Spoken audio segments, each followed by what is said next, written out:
What kind of rituals do you have around your crystals? I'd love to hear. I like keeping my tools nice and clean and cleansed for me and my practice, and because I think that it really does make a difference. If you take the time and energy to care for your crystals, they will care for you back. But also because for you, I want you to know how much time and energy I dedicate towards you, and how much I honor the space that you come to, twice a week to receive these sessions. And I want you to know that all of these crystals are cared for so that you can feel the benefits of that. Hello, my dear. Welcome to this clearing and charging of crystals. This is the second part of this series. So we did a lot of the beginning aspects of that ritual, and now we're just going to continue.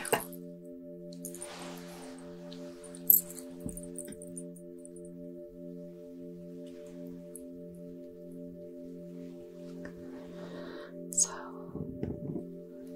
the ritual that we're talking about is the ritual of fully accessing the healing powers of these gemstones. Gemstones are so powerful, it's undeniable how powerful they are in terms of history, in terms of the science of the crystals we use, crystals from everything from televisions to radio to MRI machines. They're used in communication, in the medical industry, they are used to tell time. The energy of crystals is very potent, very powerful, and very reliable. And they've been used across cultures for millennia in healing, and imbued with different properties. So we are holding history when we hold crystals. We are connecting with history when we are connecting with crystals. They're very, very powerful, and we need to treat them with respect. So that's what we're doing here. In the first part, we sort of chatted through all the names of these crystals, some of their properties, and we started the cleansing process. Now we're going to finish up the cleansing, and we are going to get into charging and best kind of storage. So if you are new here, welcome. My name is Anna. I'm a Reiki practitioner, Reiki master practitioner, and teacher. And I'm also a crystal healer, and I just launched a crystal course. It's amazing. So many of you have been loving it, and I'm so grateful for that. I've poured my heart and soul into it, and I'm so grateful that you've been enjoying it. I think it's a wonderful course. Super beginner friendly, but it's also great for advanced crystal healing. It's great for anybody who is interested in healing with crystals, incorporating them more into your personal or professional practice. If you're a yoga teacher, for example, and you'd like to, incorporate some crystals, maybe go around during Shavasana and place a crystal on everyone's crown, a small crystal, like that size, little pocket stone, I like to call them. That can be really, really powerful in all different kinds of things. We have nurses and therapists and things like that who reach out to me about this, so I just wanted to create this course that can kind of support anyone on their journey. Anyway, so that's kind of where we're at here in terms of crystal healing. This is going to be the sort of basics of how you can care for your crystals. But working with crystals is the name of my course. I'll leave it linked below if you're interested. And if you have been interested in working with me, but the Reiki courses that I offer are maybe too high of a price point at this time for you, then this one is more affordable. So anyway, that should be a little bit more accessible for you. But I will leave that linked down below. And then this is the sort of the free alternative to that crystal course. But obviously that's a real deep dive. Whereas this is just an overview that's going to be really detailed and specific about how you can use them to empower your life and your practice. So I want to talk to you about the different ways of charging your crystals while we continue this cleansing. Cleansing crystals just means that you are clearing any of the stuck or trapped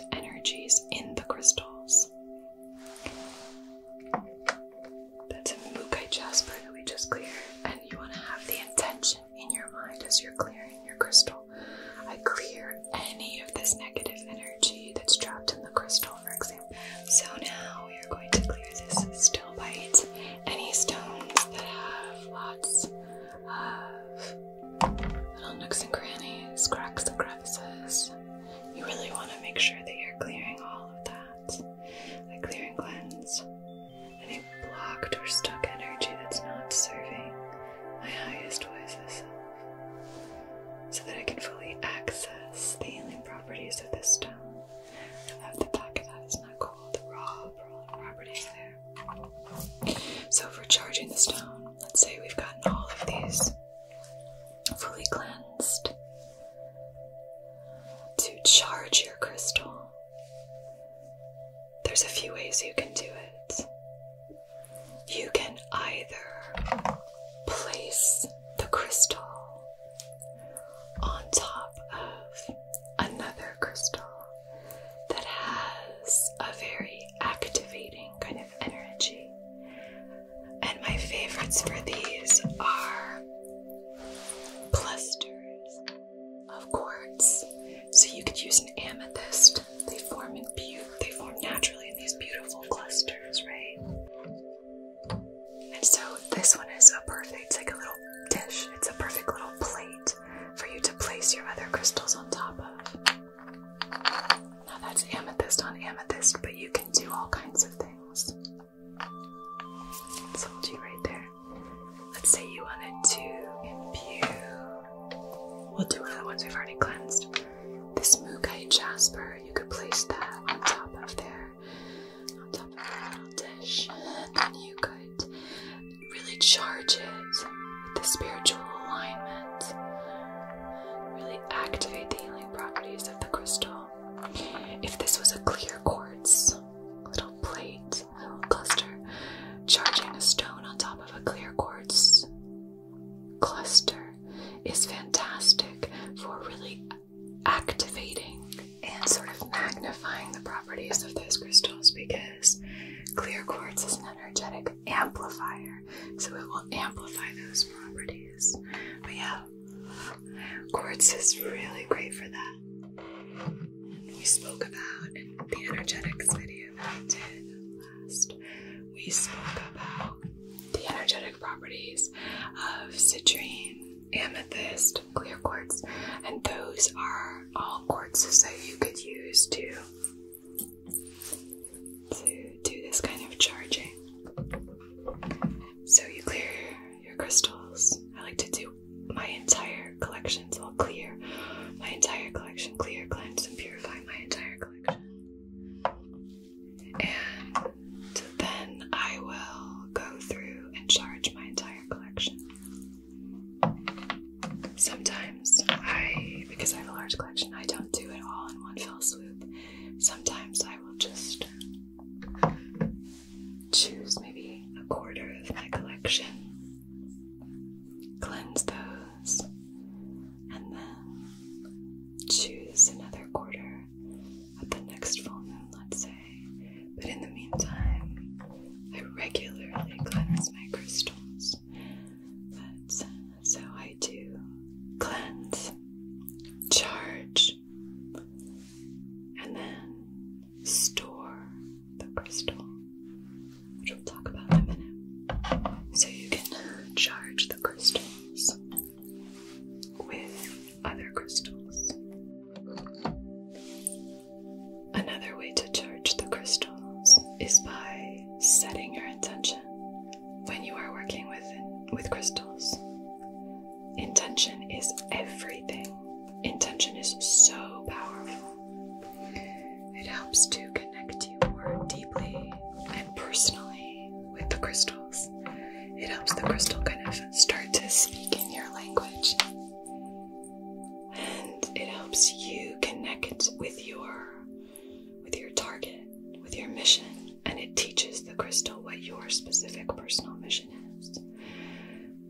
If you have a new crystal in your collection, cleansing and charging them is super important, because they have somebody else's goals and intentions and issues and problems in the stone, and energetically we want to release all of that. So I would do a big clearing every time I get a new crystal, which I don't think I've gotten a have so many, but what you can do for that is you can bury them outside, which we spoke about. So you could cleanse it with some smoke, maybe even something like a Palo Santo, light that, or like some sage, or even you could use, there's one sage here that I have, a sage bundle that has, it's dipped in dragon's blood resin, tree resin. So let's see, I did this one, spirit quartz. My hand is a little bit dirty from that. Sage, those bundles. Anyway, I think I'm gonna make a video about creating bundles from things in nature. Let me know if you want to see that, because I'd love to do that for you. I'd love to create that for you. So this blue kyanite, I'm not going to cleanse because it's self-cleansing. Okay, I'll do this soda light. So let's clear this soda light, and then I'll show you how you would charge this soda light with your intention. So I'll place it in the palm of my hand and cover my other hand over it and say, on behalf of my highest, wisest self, in loving comfort and perfect balance, I wish to charge this beautiful soda light with the healing properties of strong, confident communication, self-expression, and belief in myself. So you can imbue them with the properties that the stone already holds, or you can make it specific to what you're working on in a way that is related to, maybe like a sister to whatever the properties of the stone are. Does that make sense? So similarly, let's take our kyanite. So if we didn't clear it, we still want to give it some attention. So with the kyanite, I mean, there's not a problem. You could cleanse it in the smoke. I don't know if you can see what this incense is coming out here. You could clear it in the smoke. It's not going to hurt anything, but it's just sort of redundant. But you could take a kyanite, and if you're having a really particularly amazing day, let's say your energy is like through the roof, you're so happy, you're so positive, you're so optimistic, you know those days, and you really want to like hold on to that energy, and you have this almost a lack mentality where you start to feel like, oh, it's going to be gone tomorrow, I better make use of it. No, you can take that energy, you can hold a stone. My favorite to do this with are quartz, particularly things like pineapple quartz, which I love, rutilated quartz, rainbow quartz as well. Quartz are great for that. A little clear quartz stone. Just say, I imbue this stone with the energy that I am feeling right now.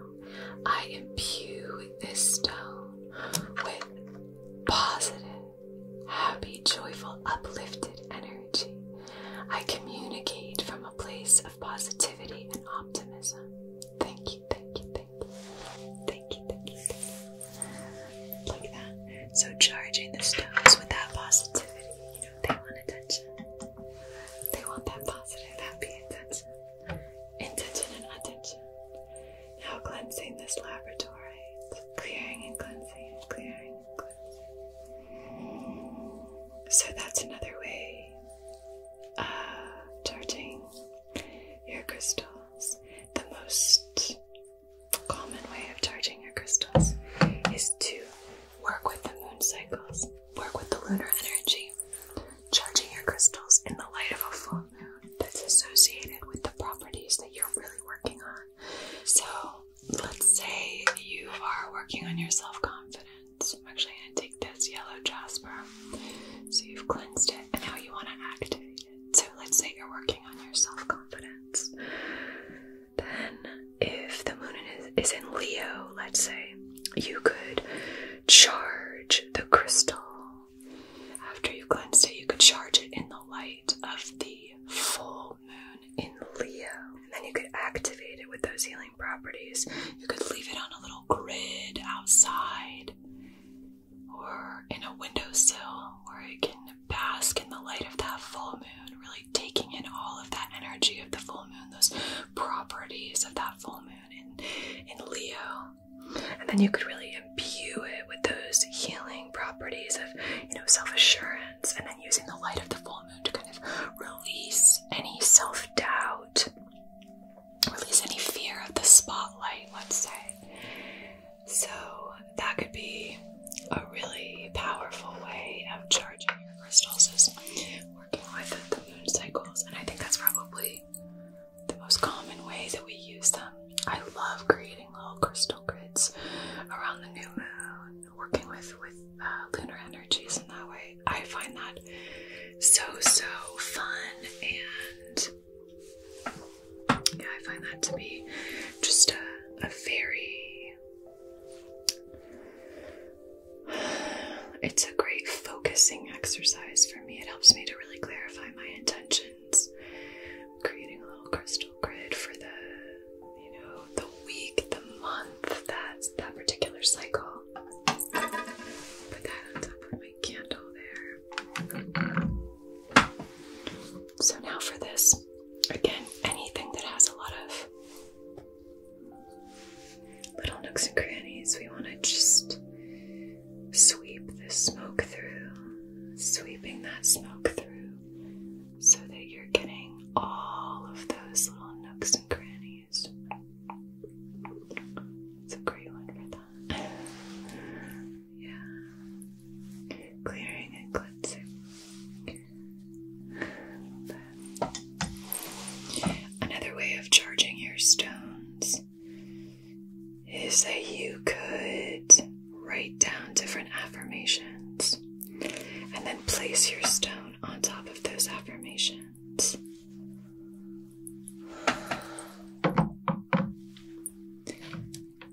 Another way is that you could charge the stones outside, placing them outside if they're not water soluble or sensitive to sunlight. Placing them on, I have a lot of mossy rocks, like huge boulders on my property. They're covered in moss. I use them a lot for photo shoots, but placing stones and things on top of there can really help too.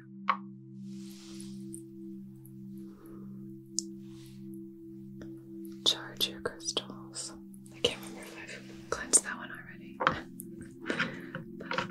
there you go. Did I do these? I think I did these. Yeah, I think I did that. So just cleansing this root-related quartz. Root-related quartz I love to use for reprogramming my mind. Pairing this with a fluorite would be a great recipe for sort of shifting your intention to what you want to focus on if you're engaging in self-sabotaging behavior, let's say. We've all been there. Cleansing this blue lace agate. Another way that you could cleanse your charge your stones after cleansing them is by placing them on something like an oracle card or a tarot card that you associate with either the properties of the stone or something that you want to more deeply connect with. A Lenormand card. So our last stone is this howlite. So I'll use this howlite to show you how you would charge that. Clear and cleansing our last stone. We have everyone's highest voices.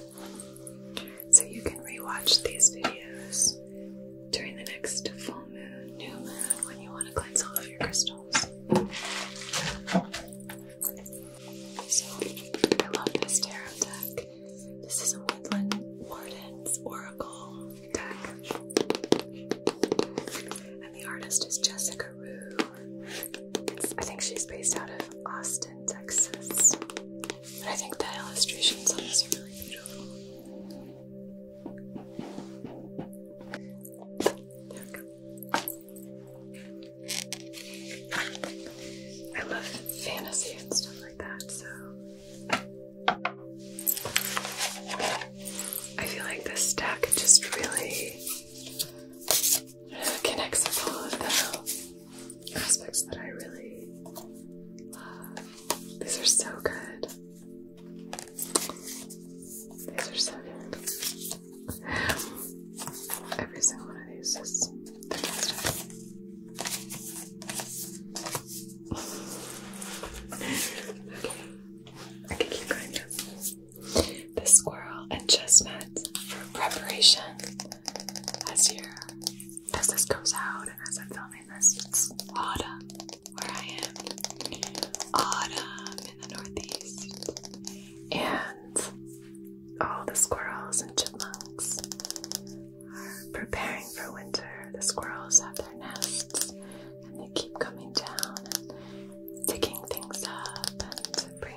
cards to come.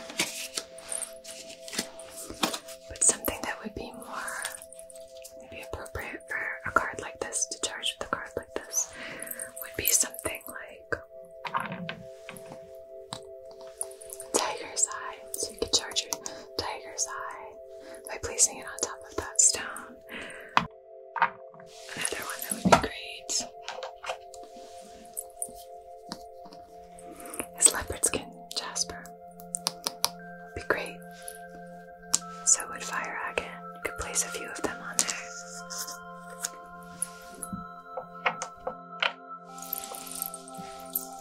And howlites. Then we have this one that's the porcupine and an enemy for boundaries. I saw my first porcupine in the wild recently over this summer. The cutest animal. Oh my gosh, just so beautiful. I love porcupines. The crow and dogwood for intelligence. The bee and pomegranate for productivity. That would be a great one for the yellow jasper, yellow calcite. Ladybug and sweet pea for happiness. Yellow calcite would be great for that, or citrine. You could charge your citrine on top of this one for happiness.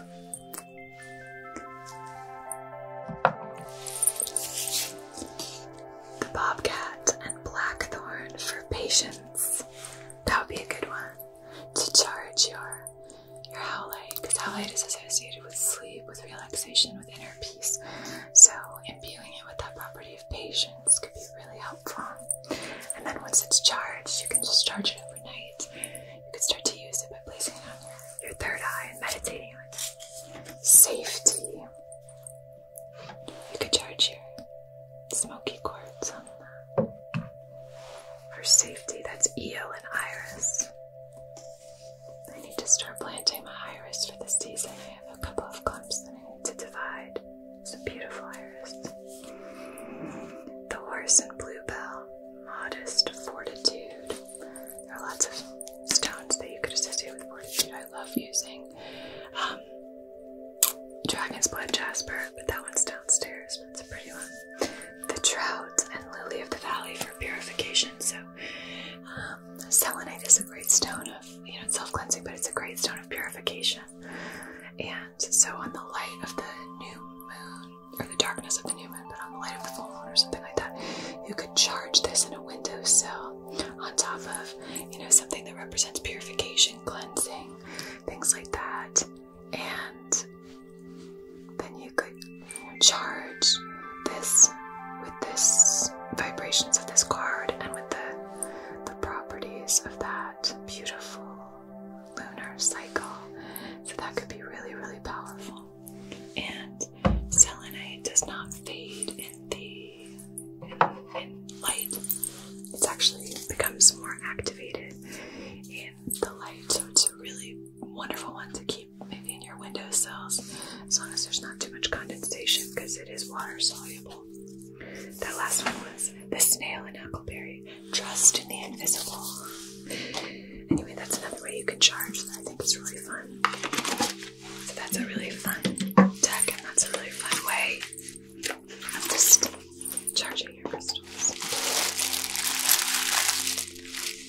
My local herbalist gave this to me in a plastic bag, but so I'll keep the plastic, and I'll probably use this plastic to bury things in the earth. But I did want to show you, you can take plant material either from your home, or if you have like a local herbalist or something like that,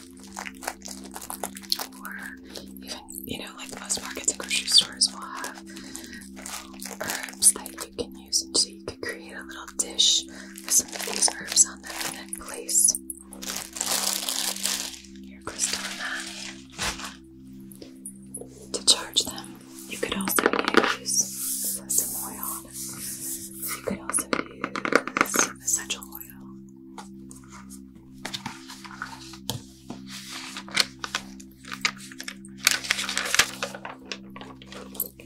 So you could charge it with some drops of essential oil. So that's can be a really nice way of doing it. So you could have a diffuser nearby, as long as it's not water soluble. I like to be really careful even having diffusers on near crystals that are water soluble.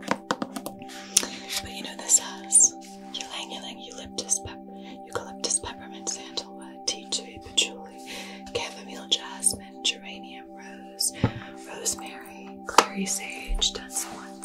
So you could create a little blend and then put it on a dish on your grid, inside of like a little bowl or ramekin or dish on your grid, and then you could have and then you could, you know, use that to kind of charge the crystals. I charge my crystals with Reiki, with energy. So I charge my crystals with Reiki.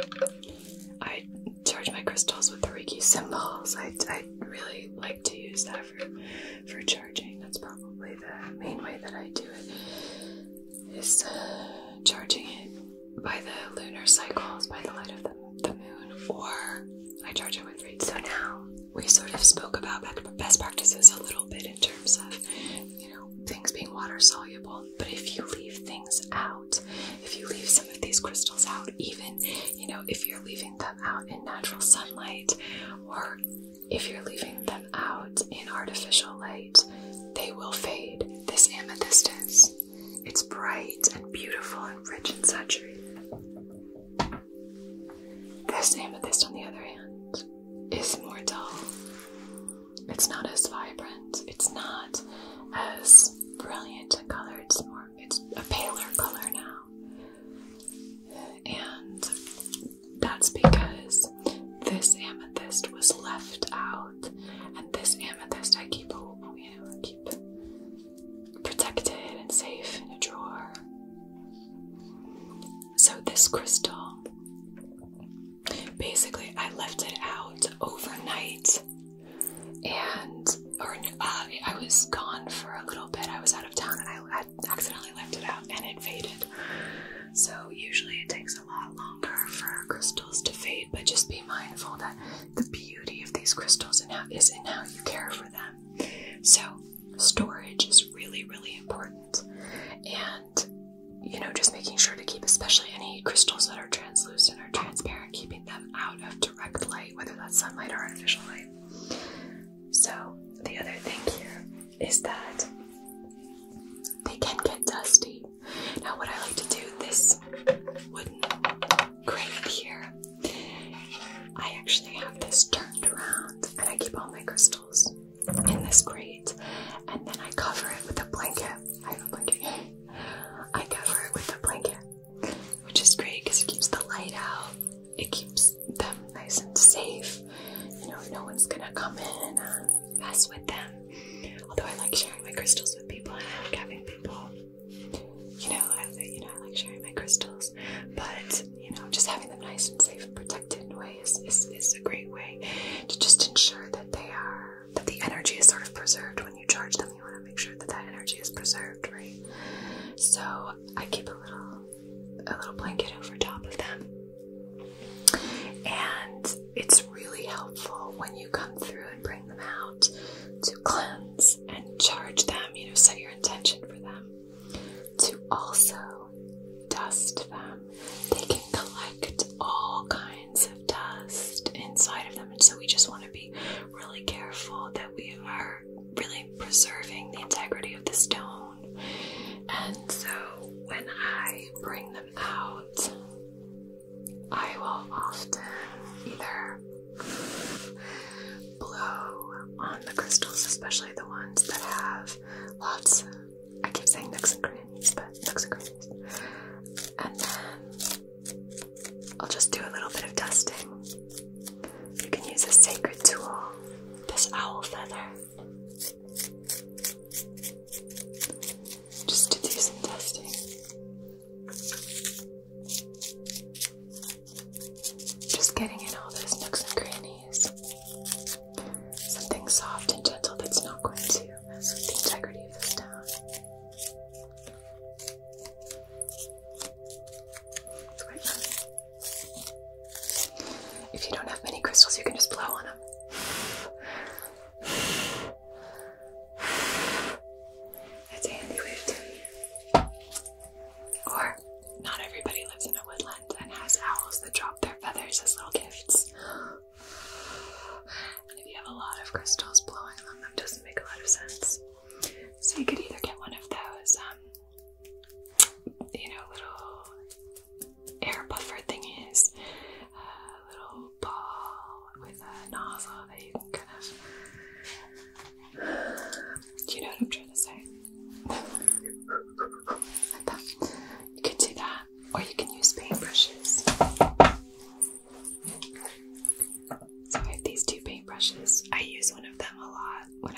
projects, DIYs, bricolé, DIYs.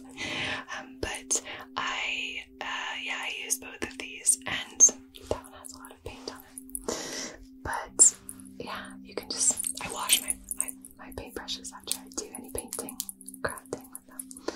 But you can use these just to come through.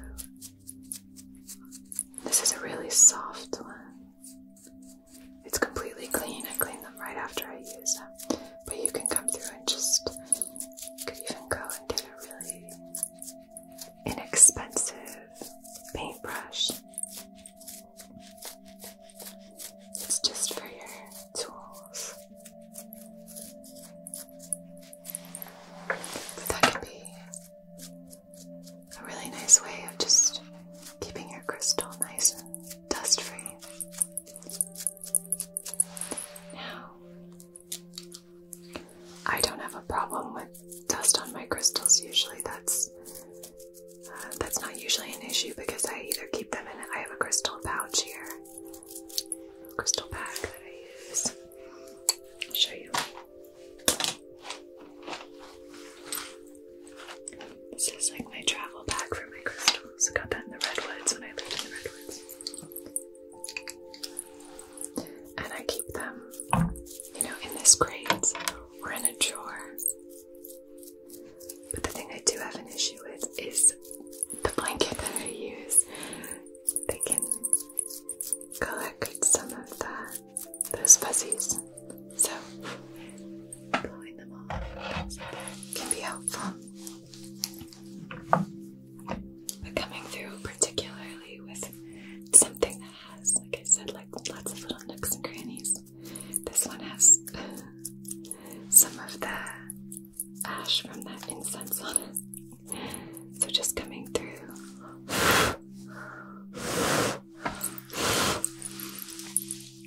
And you can just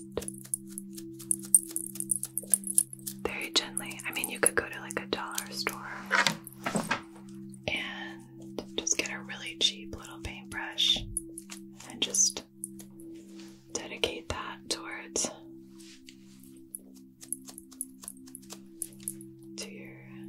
see that little these fluffies.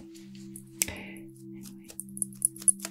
I like keeping my tools nice and clean and cleansed for me and my practice, and because I think that it really does make a difference if you take the time and energy to care for your crystals. They will care for you back.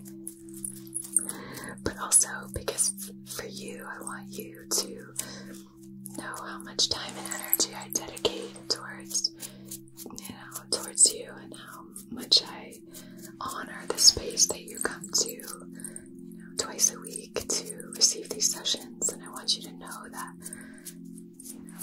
all of these crystals are cared for so that you can feel the benefits of that.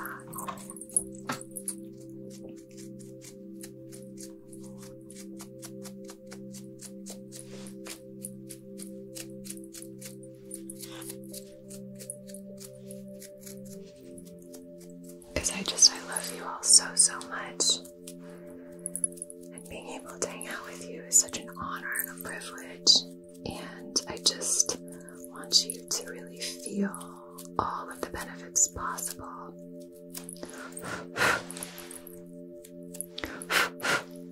from these stones.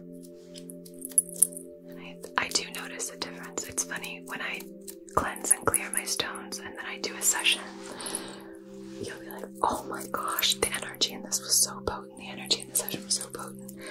And that's so fun for me to just kind of like smile to myself and just, yep, that makes sense. But yeah, I just love you guys. I love this community so much. You're all so kind.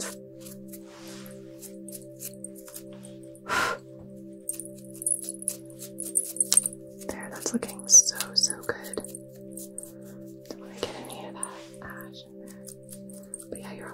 So kind to to each other. And whenever I get messages from you that just say, or comments here, or messages that just say, I've been watching your videos for a long time and they've really helped me in this way or that way. That means so much to me. It really does. It just means a lot to me. So thank you, thank you, thank you. You're amazing. And I love each and every one of you. So, we could keep going.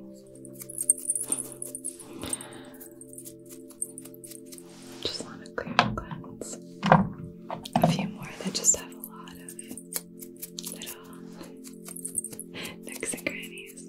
It's so funny how quickly things can get dusty. I suppose that incense does a lot of it.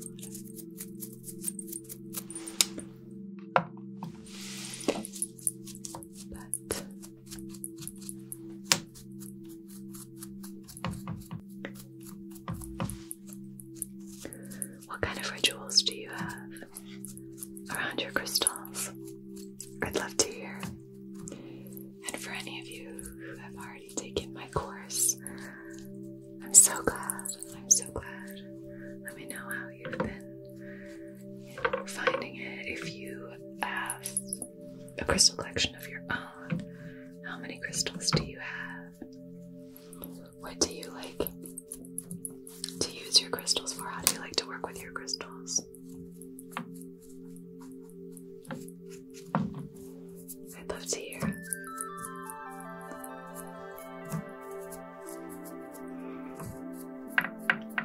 There are so many ways that we can work with crystals. There we go.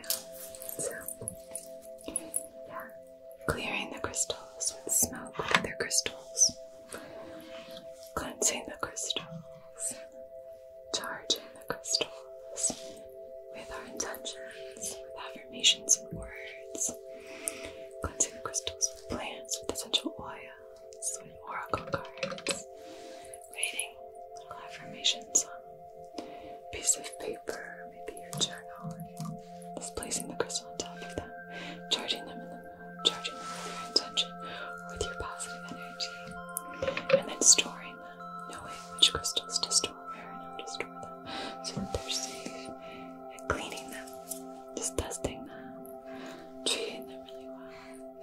A lot of these crystals you can wash in water, like amethyst is not going to dissolve. You always want to just read up on that first. And that's not my favorite way of doing it because I don't like, we have really hard water here and I don't want any of that hard water to, break down the integrity of the crystal. And then also, I just don't want it, our water has a lot of lime in it. I don't want that lime buildup to get on the stone. You can also clean